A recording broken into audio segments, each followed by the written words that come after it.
उत्तर प्रदेश के छठे चरण के मतदान से पहले स्वामी प्रसाद मौर्य पर हुए हमले पर सियासत शुरू हो चुकी है।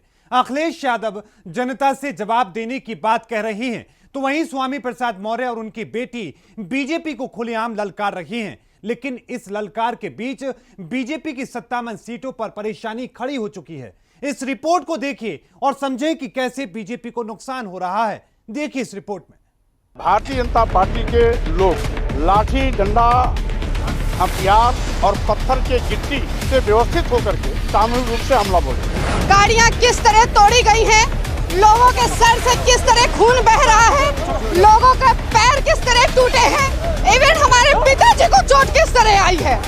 पांचवें चरण में सपा उम्मीदवार गुलशन यादव पर हुए हमले का विवाद अभी ठंडा भी नहीं हुआ कि उत्तर प्रदेश की सियासी लड़ाई में एक बार फिर खूनी संघर्ष देखने को मिला।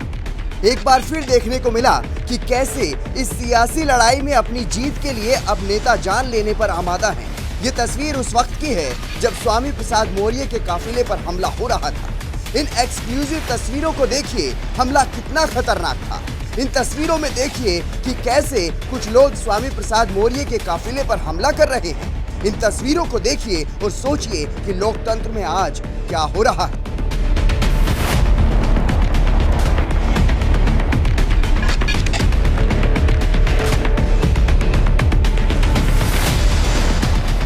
हमला जितना तेज था, वार उससे भी तेज हो रहे हैं। खुद अखिलेश यादव ने बीजेपी पर निशाना साधा और कहा कि अगले 2 चरणों में जनता जवाब देगी। लेकिन जो आरोप स्वामी प्रसाद मौर्य लगा रहे हैं वो और भी हैरान करने वाले हैं। वहीं स्वामी प्रसाद मौर्य ने कहा कि बीजेपी के गिरोह बंद लोगों ने मेरे ऊपर हमला कर दिया, बुरी तरह से तोड़फोड़ की, कार्यकर्ताओं पर जानलेवा हमला भी किया गया, जिसमें एक सुनियोजित साजिश के तहत भारतीय जनता पार्टी के लोग लाठी डंडा हथियार और पत्थर के गिट्टी से व्यवस्थित होकर के सामूहिक रूप से हमला बोले, जिसमें मेरी गाड़ी भी बुरी तरह से टूट गई है। मेरे ड्राइवर का कान फट के थोड़ा उसका टुकड़ा निकल गया है।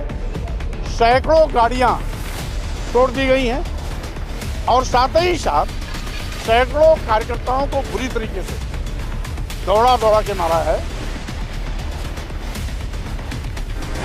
जुबानी हमला करने वाले अकेले स्वामी प्रसाद मौर्य नहीं हैं, बल्कि उनकी बेटी और बीजेपी सांसद संघमित्रा मौर्य भी बीजेपी पर ही हमला कर रही हैं और कह रही हैं कि पिता के काफिले पर हमला हुआ है, ये सड़कों पर दिखाई दे रहा है। बीजेपी शांति और दंगा मुक्त प्रदेश की बात करती है, आज उनके ही उम्मीदवार ने उनके पिता पर हमला किया।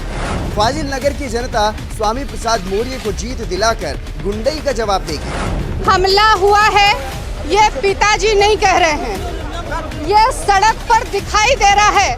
गाड़ियां किस तरह तोड़ी गई हैं, लोगों के सर से किस तरह खून बह रहा है, लोगों के पैर किस तरह टूटे हैं, इवन हमारे पिताजी को चोट किस तरह आई है।